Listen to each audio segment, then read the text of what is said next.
Alrighty guys, my name is Natalie. I'm a full-time reseller. You may know me as Don't Be Trippin', It's Just Flippin'. I like sharing reselling tips, especially to beginners, to help them on their reselling journey. I've been selling on eBay and other platforms for over 3 years, and so I have a little bit of experience under my belt, and I just love to share it with you guys. Two of my most asked questions this week was, how do I know how to price my items or what to price them for, and how do I know where to list my items? Whenever you got these items, if you're listing on multiple platforms, how do you know what item to list on what platform? So let's get into it. First things first, in order to learn how to price your items, you need to know how to check sold comps or what an item is selling for. Every single item that you pick up, especially if you're a beginner, you're going to want to check out what the sold comps are so you're not left with a lot of inventory that just won't sell.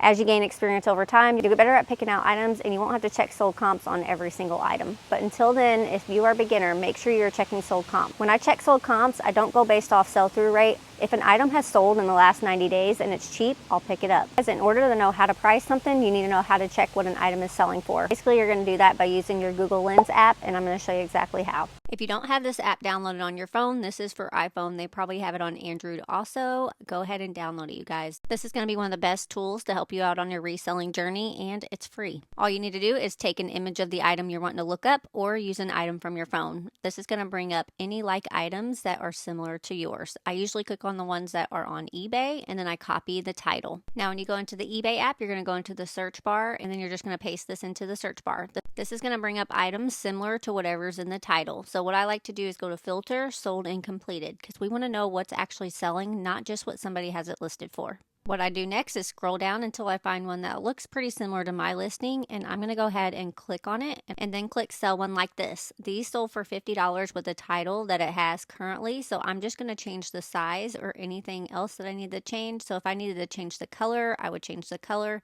And then, of course, I'm just going to add my own photos. My theory is that if the item sold with that title once before, it will again. So that's why I like using sell similar listings. If you do use sell similar listings, you need to make sure all the information that you're putting in matches your exact item. So right here, I'm changing the shoe size. The color is exactly the same, so I'm going to keep that. And then you're just going to scroll down and change anything else that you need to change. Whenever you're reselling, you have to stay organized. So right here in the custom SKU line, it's the very last line in item specifics. You're going to put where the item is located, the date that you listed it, and how much you paid for it. Next up is adding the description. So you're just going to click on edit description. I like using the AI description. Make sure you proofread this. I have found a couple errors whenever I am using the AI, so just make sure you proofread. I do like to put good use condition or whatever condition it's in, and I do also put where it's located in the description. Next up is pricing. So how do I price my items? 99% of the time I do buy it now. The only time I will do an auction is if I have a rare item. When I price my items, you can use this little tool here where it says median sold price, and go ahead and click on that. This is going to show you the lowest, the median, and the highest. There is another way to check to see what this item is selling for, so stay tuned and I'll show you that on another item. But looks like the median was around 35 and the highest was 55. So I like pricing mine slightly higher than the highest. The highest was $55, so I'm going to list mine slightly higher at $59.95. This is going to leave room for offers and if you put the item on sale. Speaking of offers, you should offer this feature. So we do allow offers. You can set a minimum offer, but I never do. So anybody that sends an offer, they can send whatever offer they want. I will always counter. So if they send an offer for $10, I'm still going to send an offer for what my lowest is at that moment in time. Unless I'm having an off day and I just automatically decline it. Sometimes I don't feel like messing with the lowball offers. Next up is shipping. And when it comes to shipping, the weight, I always go a couple pounds over. And when it comes to the length or dimensions, I always go a couple inches up.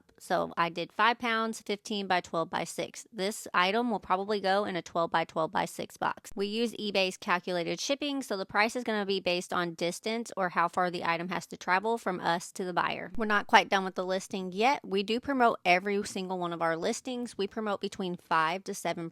eBay will give you a suggested rate and we never go with that. If you are just starting out with promoting your items, you're going to want to start between 2 to 3%. If you just started your account, promoting your item may not be an option yet. Sometimes they wait till you have a certain amount of sales, but I have heard other new sellers say that it was available to them right away. So you may be one of the lucky ones or you may not. Just kind of be patient. 64% of our sales came from promoted listings last year, so that's why we always promote every single item. Another tool I like to use to help price items is eBay's advanced research tool. So on your selling page on your app, you can scroll down to where it says research. You're going to click this and type in the item that you want to search. The great thing about this tool is you can go go back further than the 90 days that just the sold completed gives you on the original search tool. I like using this feature the most whenever I'm finding it difficult to price an item. Now that you know how to check sold comps, how do you know what platform to put it on? So every item that I pick up gets listed on eBay. It doesn't matter what it is. If you're just beginning your reselling journey, I highly suggest you start on eBay. I wish we would have started on eBay before any other platform we started selling on.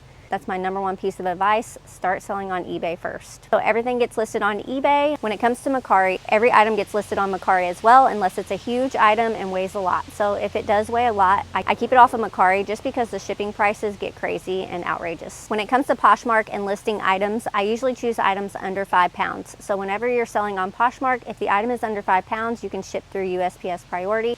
If the item is over 5 pounds, you are responsible for the overages and shipping as the seller. Usually it starts at $4 and up, so if your item weighs more than 5 pounds, you're gonna have to get a new shipping label and you will be responsible for the fee.